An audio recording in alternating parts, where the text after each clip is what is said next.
IPhone 16 series आ गई और काफ़ी सारे फीचर्स एप्पल ने टीज किए हैं जो कि बहुत ही एक्साइटिंग भी लग रहे हैं। बट आप लोग ज़रूर सोच रहे होंगे कि क्या सच में आपको आईफोन को अपग्रेड करने की ज़रूरत है आईफोन 16 पे। वेल, ज़रूरत है या नहीं इसका आपको थोड़ी देर में आइडिया लग जाएगा इस वीडियो को देखने के बाद, आई गेस। क्योंकि आज अपन बात करने वाले हैं एआई की, आर्टिफिशियल इंटेलिजेंस नहीं, एप्पल इंटेलिजेंस की। Same but different. Yes, Apple intelligence जो कि iOS 18.1 के साथ आईफोन 16 में दिया जाने वाला है, जो रिलीज होने वाला है 28 अक्टूबर को। Despite all the marketing, iPhone 16 still does not have the complete Apple Intelligence yet। पर Apple Intelligence है क्या क्या फीचर्स हैं, क्या यूजेबिलिटी, कन्वीनियंस क्या ऐड करेगा, ये सब पे आज अपन बात करने वाले हैं। और हाँ, क्या आपको सच में इस एप्पल इंटेलिजेंस की वजह से ही पैसे लगाने चाहिए, या ChatGPT, जेमिनी और बाकी सारे AI टूल जो भी मार्केट में अवेलेबल है, इंटरनेट पे अवेलेबल है, वो काफ़ी हैं आपके लिए। इस पे भी अपन बात करेंगे। So without any further ado, मैं हूँ Ashu and I am an extrovert. Keep watching this video to be an extrovert. Let's go. So Apple ने एक हाइब्रिड AI सिस्टम यूज़ किया है। अब हाइब्रिड AI मीन्स यूजुअली अभी अगर आप किसी भी AI फीचर को या फिर टूल को यूज़ करते हो अपने फ़ोन में, तो वो दो तरीके से चलता है। या तो वो कंप्लीट आपके फ़ोन में ही रन होगा using the hardware and software, या फिर वो कम्प्लीटली क्लाउड पर रन होगा, वहीं पे सारा कुछ प्रोसेस होगा। तो एप्पल ने एक बीच का रास्ता निकाला है। लाइक टास्क के अकॉर्डिंग, जब भी कोई सिंपलर टास्क होगा और फ़ोन केपेबल होगा उसको रन करने के लिए, तो वो फ़ोन में ही प्रोसेस करेगा लोकली। बट जब कोई हैवी टास्क होगा, then Apple private cloud compute उसको प्रोसेस करेगा। एप्पल प्राइवेट क्लाउड कंप्यूट को आप ऐसे समझ सकते हो कि वो एक तरह का क्लाउड सर्वर है जिस पे एप्पल आपकी सारी रिक्वेस्ट को प्रोसेस करेगा। लाइक आप कोई हैवी टास्क परफॉर्म करोगे विच रिक्वायर्स AI, देन वो टास्क एप्पल के प्राइवेट क्लाउड पर प्रोसेस होगा। प्राइवेट क्लाउड कंप्यूट एक तरीके का सिक्योर सर्वर है जिसपे आपको जो भी पर्सनल डेटा रहेगा आपका, या फिर जो भी रिक्वेस्ट से जाएगा, that will be sealed inside a privacy bubble. और एप्पल ने बेटर AI प्राइवेसी को प्रॉमिस किया यूजर्स से because of this technology. So एक better AI experience, private and secure AI experience हम एक्सपेक्ट कर सकते हैं। अब सवाल ये है कि कौन से फीचर्स हैं जो कि डिवाइस पर ही रन करेंगे, और कौन से हैं वो हैवी टास्क जिनके लिए एप्पल अपने PCC का यूज़ करेगा। PCC means private cloud compute. तो एक फीचर जो आपकी डिवाइस पे ही रन हो जाएगा, एप्पल ने शोकेस भी किया है, वो है नोटिफिकेशन समराइजर। ये एक लाइटवेट मॉडल है जो सिर्फ आपके मैसेजेस को रीड करेगा और उनको समराइज कर देगा, मतलब संक्षेप में प्रस्तुत करेगा, और इसके साथ साथ कैटेगराइज भी करेगा उनकी अर्जेंसी और प्रायोरिटी के अकॉर्डिंग। अब ये करने के लिए क्लाउड की कोई ज़रूरत नहीं है, ये आपके आईफोन में ही रन होगा। इसके साथ साथ जैन इमोजीज जो कि लोगों को काफ़ी पसंद आएंगे देखने में, और अभी भी आ रहे हैं शायद, ये भी ऑन डिवाइस ही जनरेट होंगे। यहाँ भी क्लाउड की कोई ज़रूरत नहीं रहेगी। अब छोटे छोटे टुचकी टुइयाँ टाइप के इमोजीज जनरेट करने के लिए थोड़ी क्लाउड का काम बढ़ाएगा एप्पल, है ना। सेम रहेगा समराइज ऑडियो रिकॉर्डिंग का भी, ये सब भी ऑन डिवाइस ही प्रोसेस हो जाएगा। तो अभी तक तो मैंने 3 फीचर्स बता दिए हैं एप्पल इंटेलिजेंस के, जो कि एप्पल ने शोकेस किए थे और देने वाला है। द नोटिफिकेशन समराइजर, जैन इमोजीज और समराइज ऑडियो रिकॉर्डिंग। लेकिन इन सब में जो सबसे ज़्यादा इंटरेस्टिंग है वो है दी ऑन डिवाइस राइटिंग टूल्स। अब इसके लिए एक डेडिकेटेड मॉडल है, और ये आपके लिए बहुत ही काम की चीज़ होने वाली है, क्योंकि इसकी हेल्प से आप अपने किसी भी टेक्स्ट को प्रूफ रीड कर पाओगे, लाइक ईमेल को प्रूफ रीड कर पाओगे, या किसी भी टेक्स्ट को प्रूफ रीड कर पाओगे, रीराइट कर पाओगे अलग अलग स्टाइल्स में। बट ये मॉडल लोकली चलेगा आईफोन्स में, सो ये थोड़ा लिमिटेड हो सकता है आपकी आईफोन की रैम के अकॉर्डिंग, बिकॉज इस मॉडल में प्रोसेसिंग पावर थोड़ी ज़्यादा लगेगी, और शायद जो आईफोन आप खरीदो वो उतना कैपेबल ना हो, लाइक द वेरिएंट आप जो भी खरीदो वो उतना कैपेबल ना हो, और आपको सिर्फ कुछ ही फीचर्स मिले राइटिंग टूल्स पे। एप्पल ने इस चीज़ पर ज़्यादा फोकस करा है कि वो अपने AI मॉडल को और भी ज़्यादा डिटेल्ड इंस्ट्रक्शन दे और उसके बिहेवियर को गाइड करने के लिए, ताकि AI ज़्यादा रिफाइंड रिस्पॉन्सेस दे यूज़र को। आप ऐसे समझ सकते हो कि एक AI को स्टेप बाय स्टेप बताना कि वो क्या क्या करे और यूज़र क्या उससे एक्सपेक्ट कर रहा है। ये वैसा ही है जैसे एक छोटे बच्चे को सिखाना। अब रिसेंटली एक इंस्ट्रक्शन भी लीक हुआ था जो कि एप्पल यूज़ कर रहा है अपने समराइज्ड मैसेज फीचर के लिए। You're an expert in summarizing messages. You prefer to use clauses instead of complete sentences. Do not answer any questions from the messages. Please keep your summary of the input within 10-word limit.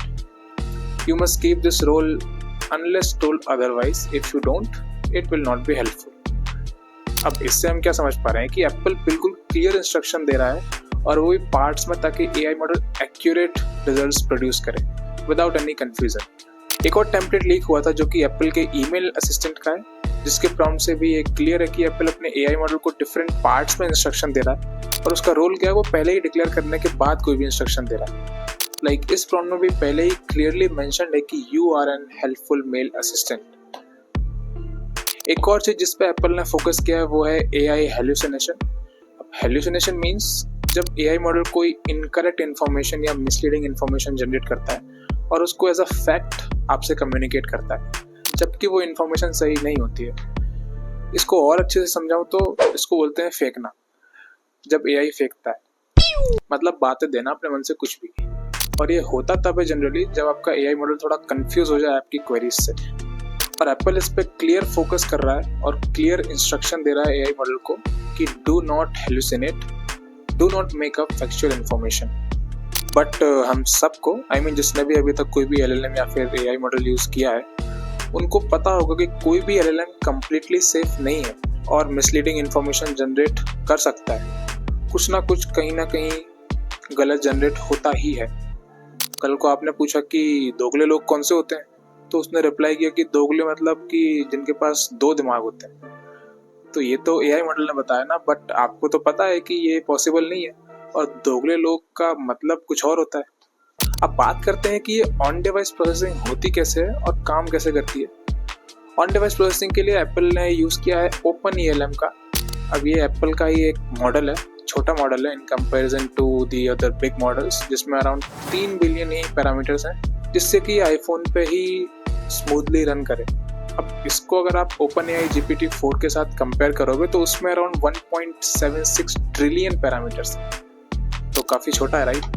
Google Gemini nano 1 उसमें around 1.8 billion parameters हैं और nano 2 में 3.25 billion parameters हैं, which needs 12 GB of RAM. So Apple का 3 billion is also a huge number और ये काफ़ी है नॉर्मल टास्क को रन करने के लिए आपके डिवाइस में with only 8 GB of RAM. So Apple ने काफ़ी काम किया है स्पेशलाइजेशन में, साइज में एंड परफॉर्मेंस में अपने एआई मॉडल के, और उसके आर्किटेक्चर पे भी। आर्किटेक्चर का इसलिए बोल रहा हूँ बिकॉज एप्पल ने डिफरेंट अडेप्टर्स यूज़ किए हैं with in the particular AI model, जो कि एआई मॉडल के रिस्पॉन्सेस को एफिशिएंटली स्विच करता है टास्क के according. Like Apple is not using multiple AI models कि प्रूफ रीडिंग के लिए अलग एआई मॉडल, समराइजिंग के लिए अलग एआई मॉडल और टुचकी टुइयाँ वाले इमोजीज के लिए अलग एआई मॉडल्स। नहीं, मॉडल एक ही है और उसमें अडाप्टर्स का यूज़ किया गया है जो कि मॉडल के रिस्पॉन्स करने के तरीके को स्विच करेगा based on the user action और क्वेरी। जैसे कि सपोज आपने प्रूफ रीडिंग के लिए टाइप किया और एप्पल अडाप्टर ने एआई मॉडल को प्रूफ रीडिंग पे स्विच कर दिया एंड उसको as a proofreader behave करने को बोला, जैसे कि मैंने पहले बताया था उन लीक्ड प्रॉम्प्ट में। और जैसे आपने समराइजिंग का कोई भी टास्क किया, देन अडाप्टर ने एआई मॉडल को समराइज मोड पे स्विच कर दिया। अब इससे हुआ क्या, इससे एआई मॉडल की साइज, उसका रिक्वायर्ड स्पेस बहुत कम हो गया और वो ऑन डिवाइस रनिंग के लिए और भी ज़्यादा एफिशिएंट हो गया। एप्पल ने अडाप्टर वाली ट्रिक पर्सनल कंटेक्स्ट में भी यूज़ की है। Personal context means Apple AI आपका पर्सनल डेटा यूज़ करेगा मोर कस्टमाइज और रेलेवेंट रिस्पॉन्सेज जनरेट करने के लिए। अब एआई आपका डेटा यूज़ करेगा, आपके मैसेजेस, कॉन्टैक्ट्स, फोटोज और सब कुछ। अब इसका मतलब ये नहीं है कि आपका डेटा कहीं पे शेयर होगा, नहीं, उस डेटा को सिर्फ आपका ऑन डिवाइस मॉडल यूज़ करेगा अपने रिस्पॉन्सेज को आपके अकॉर्डिंग बनाने के लिए।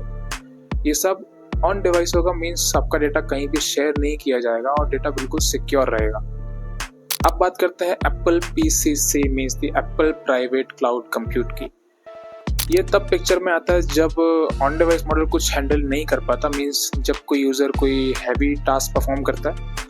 लाइक सपोज आपने सिरी को कुछ बड़ी इन्फॉर्मेशन एकदम डिटेल में पूछ ली या फिर कोई इमेज जनरेट करने को बोल दिया हाई रेजोल्यूशन में, तब फिर ये टास्क आपके ऑन डिवाइस मॉडल के लिए बड़ा हो जाएगा और इसको हैंडल करने के लिए एप्पल अपने बैकअप एआई मॉडल जो कि है प्राइवेट क्लाउड कंप्यूट, इसको काम पे लगाता है। एप्पल ये कुछ आर्किटेक्चर फ्लो यूज करता है ये डिसाइड करने के लिए कि टास्क को ऑन डिवाइस रन करना है या फिर पीसीसी से करवाना है। अब पीसीसी पे प्राइवेसी कैसे सिक्योर रहती है वो देखते हैं। जब भी आईफोन पीसीसी से कम्युनिकेट करता है और कुछ क्वेरी करता है तो आपके आईफोन और पीसीसी के बीच में एक इनक्रिप्टेड कनेक्शन यूज होता है, जैसे कि हमने व्हाट्सएप पे देखा हुआ है। सो इससे ये इंश्योर रहता है कि आपका डेटा सेफ है। अब इसमें एक extra layer of security Apple ने इंश्योर की है by sending only the minimum required information to the cloud. Means iPhone ही डिसाइड करेगा कि कितनी इन्फॉर्मेशन भेजनी है क्लाउड पे, पर्सनल इन्फॉर्मेशन भेजनी है या नहीं भेजनी है, और कम से कम इन्फॉर्मेशन भेजनी है, जिससे कि पीसीसी का काम भी हो जाए और यूजर प्राइवेसी भी इंटैक्ट रहे। और जो भी इन्फॉर्मेशन या डेटा शेयर किया जाता है क्लाउड पे वो इंस्टेंटली डिलीट भी कर दिया जाता है एप्पल सर्वर से, ऐसा एप्पल कहता है, मैं नहीं कहता हूँ। अब वो कितना होता है ये आने वाले टाइम में पता चलेगा। अब बात करते हैं एप्पल के एक ऐसे फीचर की जो अभी तक तो सबके लिए जोक ही था, जो कि सिर्फ फ्लैश लाइट ऑन करने, अलार्म या टाइमर लगाने का काम आता था, सिरी। बट परिवर्तन संसार का नियम है और सिरी भी अब परिवर्तित हो गया है एक बहुत ही बड़े अपग्रेड के साथ। एप्पल ने एक न्यू सिमेंटिक इंडेक्स इंट्रोड्यूस किया है पर्टिकुलरली फॉर सिरी। ये user data means messages, photos, calendar, इस डेटा को ऑर्गेनाइज करेगा so that Siri can use it faster, जिससे कि सिरी इंफॉर्मेशन कंबाइन भी कर पाएगा आपके calendar, photos, contacts, web search और बाकी सब डेटा को, और आपकी क्वेरीज को मच बेटर रिजल्ट दे पाएगा। ऐसा एप्पल अभी कह रहा है। प्राइवेसी रहती है या नहीं रहती है वो बाद में पता चलेगा, क्योंकि हम सबको पता है एआई कितनी डेंजरस हो सकती है if the data is misuse. So AI के साथ privacy is the major concern. Jetha ji, इस पूरी सोसाइटी में एक आप ही वो एक इंसान हो जिसके ऊपर मैं पूरी दिलो जान से भरोसा कर सकती हूँ। जेठा जी ठीक है बबीता जी, बोलिए बोलिए क्या करूँ कैसा? मुझे कुछ नहीं पता, पर मुझे उसके साथ ये नहीं ना। जेठा भाई, अब यहाँ एक और चीज है, जैसे कि मैंने बताया कि स्मॉलर टास्क है तो वो ऑन डिवाइस रन होंगे, बड़े टास्क क्लाउड पे होंगे। बट इफ और भी कुछ अलग टास्क है तो सिरी एक्चुअली चैट जीपीटी को भी यूज कर सकता है रिजल्ट्स के लिए। ऑफ कोर्स इसमें आपकी परमिशन ली जाएगी, बट ये कैपेबिलिटी और फीचर भी है सिरी के पास। बट ये सिरी अपग्रेड या सिरी फीचर्स को यूज करने के लिए सच में आईफोन 16 ही लेना जरूरी है? I don't think, because Siri is not hardware dependent. ये तो iOS अपडेट में ही आ जाना चाहिए, पुराने आईफोन मॉडल्स में भी। एप्पल ने एक built in image generation tool introduce किया है, द इमेज प्लेग्राउंड। अब ये कोई अलग से ऐप नहीं रहेगी, बट इंटीग्रेटेड रहेगी आपकी बाकी सारी ऐप्स से, like the I message. Image playground से यूजर्स इमेज जनरेट कर पाएंगे यूजिंग प्रॉम्प्ट्स, मीन्स कुछ भी टाइप करके आप उसकी एक इमेज जनरेट कर पाओगे।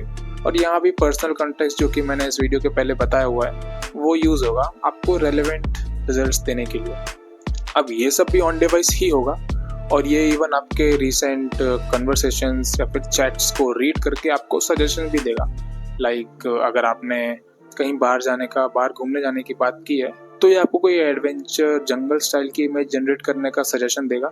इसमें 3 स्टाइल रहेंगी, animation, illustration and sketch. Image generation तो आई गेस बहुत से लोग ऑलरेडी यूज कर चुके होंगे with the Adobe Firefly, ChatGPT, DALL E और भी बहुत सारे टेक्स्ट इमेज जनरेशन टूल्स हैं इंटरनेट पे। सो ये कुछ नया नहीं है। अब ये फीचर जो कि आईफोन 16 लेने की वजह बन सकता है यूजर्स के लिए, द विजुअल इंटेलिजेंस। अब आईफोन 16 सीरीज में एप्पल ने एक कैप्चर बटन इंट्रोड्यूस करा, but only to click photos, right? नहीं, Apple is not that dumb. इस बटन को देने के पीछे की वजह है विजुअल इंटेलिजेंस। ये सिमिलर है गूगल लेंस या Android circle to search feature से, बट कुछ चेंजेस है। इससे आपको रियल टाइम सजेशंस और इंसाइट्स मिलेंगे। जैसे ही आप इस बटन से कोई पिक्चर क्लिक करोगे, आप उस पिक्चर पे किसी टेक्स्ट पे भी टैप करोगे तो आपको उसके भी इंसाइट्स मिलेंगे एकदम क्विक। बट ये हम ऑलरेडी देख चुके हैं, आपको सिर्फ गूगल ऐप ही ओपन करना है और लेंस पे जाके सर्च करना है, सिंपल। अभी आईफोन 16 ना खरीदने की वजह है ना, ओनली यू कैन डिसाइड। खरीदने की वजह बस ये बन सकती है कि ये भी एप्पल सिस्टम से इंटीग्रेटेड रहेगा, like the Siri and personal context. So ये अल्टीमेटली आपके ऑन डिवाइस एआई मॉडल को ही ट्रेन करेगा आपके लिए और रिलेवेंट इन्फॉर्मेशन जनरेट करने के लिए। बट स्टिल ये आईफोन 16 लेने के लिए ओनली रीज़न नहीं बन सकता, बिकॉज ये एक सिंपल सॉफ्टवेयर अपग्रेड के बाद आईफोन XR में भी आ जाना चाहिए, लाइक आई मीन कि पुराने आईफोन मॉडल्स में भी आ जाना चाहिए। इसको कोई हार्डवेयर अपग्रेड की ज़रूरत नहीं है। क्लीन अप फोटो फीचर्स भी आने वाला है, जिससे कि आप इजीली कोई भी ऑब्जेक्ट अपनी फोटो से हटा पाओगे, बट ये अक्टूबर 24 के अपडेट में उसके बाद आएगा। बट ये भी आईफोन 16 अपग्रेड करने की वजह नहीं है, ये अपन already simply Google photos, magic eraser use करते आ रहे हैं ना। तो अब कंक्लूजन की बात करें तो सारे फीचर बाय फीचर बात कर लेते हैं। सिरी के जो अपडेट्स हुए हैं आईफोन 16 में, तो अगर आप वो यूज़र हो जिसको थोड़े बहुत कॉम्प्लेक्स टास्क करना पसंद है, तो आप सोच सकते हो अपग्रेड करने का। बट अगर आप ज़्यादा नहीं है सब में और बस सिंपलर टास्क ही करते हो सिरी में, लाइक दी अलार्म लगाना और ये सब कुछ, तो I guess this doesn't worth upgrading. वही बात है विजुअल इंटेलिजेंस के साथ भी, सेम चीज़ आपके लिए गूगल बहुत पहले से ऑफर कर रहा है, the magic eraser and other features, वो भी इजीली।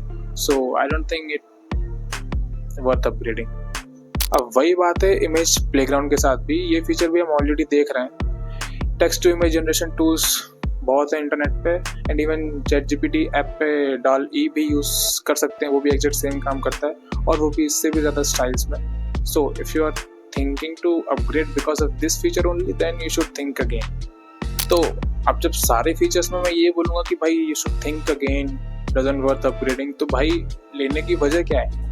लेने की वजह ये है कि अगर आपको ये सब कुछ यूज़ करना है, सब कुछ साथ में सीमलेस, सिक्योर और उन सब लाइफ कंफर्टिंग फीचर्स के साथ, then you should think about upgrading, because everyone knows कि जब ये सब चीज़ें एप्पल इकोसिस्टम में चलती हैं तो कितनी एफिशिएंट होती हैं, कितनी स्मूथ होती हैं और कितनी हेल्पफुल होती हैं। ये क्रेडिट एप्पल से कोई नहीं छीन सकता।